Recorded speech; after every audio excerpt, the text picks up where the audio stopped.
This is Peachy for Meet Polly.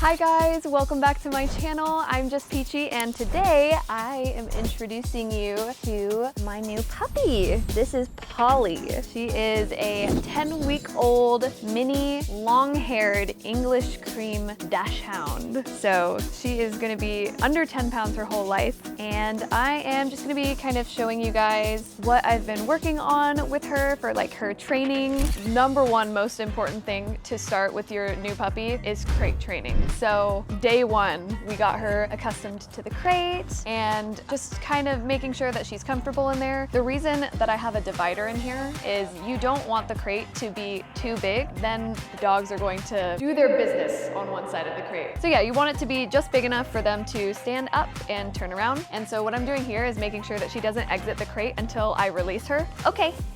Good girl. So we've just been working on like some commands like that, and she's sitting and she's being really good, so I'm gonna reward her for that. We've also been working on the puppy teething stage, so when she wants to like bite and gnaw on things that she shouldn't, I get a chew toy and we redirect. So we make it look really fun and we try to redirect when she goes for the shoelace. Come here. Yes. Good girl. Yes. Good girl. And just trying to like reward her and show her what we do want her to chew and what we don't. Like these flowers back here that she's really interested in eating. I'm gonna kind of wait and see if she'll go. Crate.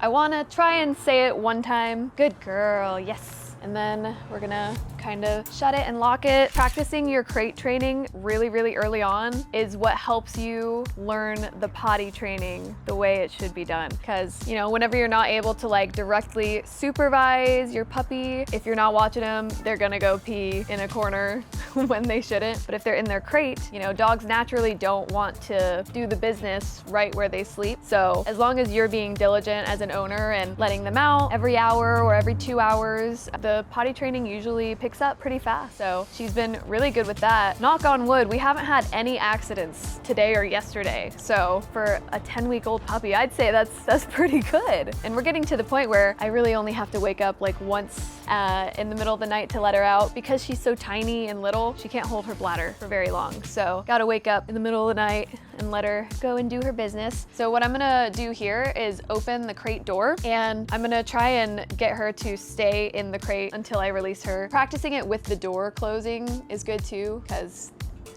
sometimes they want to naturally just go, yes, good girl. Okay, yes. Good girl. I've been practicing sit with her. She's kind of working on lay down. I can get her to do it when I push the treat into her. Trying to practice, you know, personal space, not jumping. Lay down.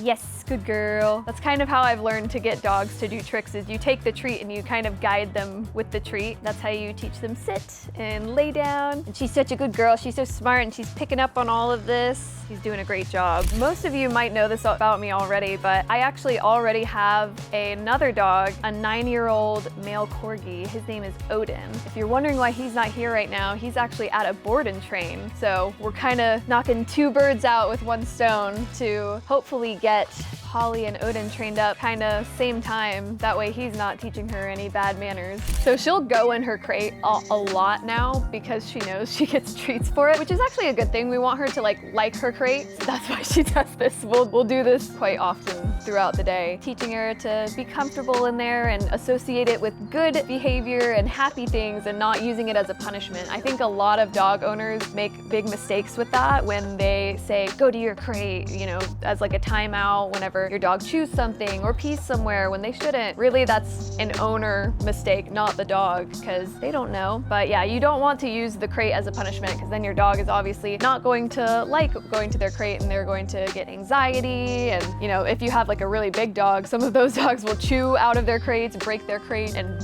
ruin your house when you're away. So that's most of what we've been working on. She loves biting on the turf and eating rocks, so trying to redirect from that.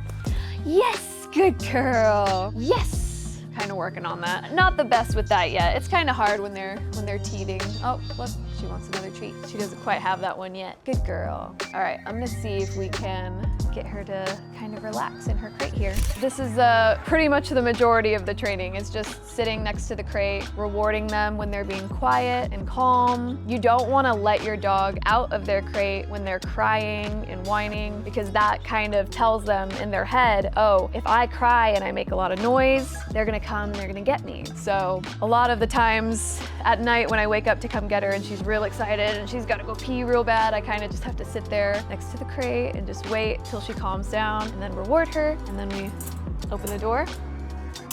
Good girl, yes. She's doing really good, not running out. I only just started teaching her this part yesterday or the day before, so this is 2 days of work trying to just keep her from immediately exiting the crate, and she's doing a really good job. I just taught her, okay.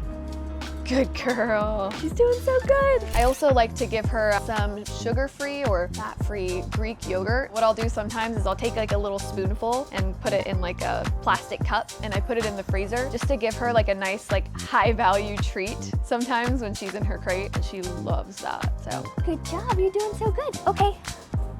Good girl, Polly. Good girl. Puppy kisses. I guess I could tell them a little bit about little Dachshunds. This breed specifically are prone to IVDD, which is invertebral disc disease. I hope I have that right. Since they are short and they've got the really long spines, they tend to, I think it's like 1 in 10 Dachshunds get IVDD later in life. So you have to be really careful with their backs, like when you pick them up. You need to support the bottom half too and not let it, whoa, she's flinging, and not let it like droop down. So I actually have like little ramps for my couch, for my bed. That way she can use a ramp to get up and down and not jump off of things, because that puts a lot of pressure on her back. I actually also free feed her. So this is all of her kibble that I have stored in this little doggy pack. And instead of like sitting down and giving her like dedicated meals, since we're training, I have just been free feeding her throughout the day as I train her, which has been really good because, you know, she looks at me as this is where I get my food. And so she's very good at listening, following directions, because she knows that's what's gonna get her her reward. And I think that is like so big when it comes to training a new puppy. If you can get, okay, good girl. If you can get those things implemented right away, you'll have a perfectly good mannered puppy and not too many accidents. Honestly, this has been, I've had puppies in the past and I was expecting much more potty accidents. She's been really, really good. I gotta give myself a pat on the back because I've been very stringent with our routine. Another thing that I'm trying to work on that I talked to our trainer about, the trainer actually said that you don't really want to use a dog's name really unless you're trying to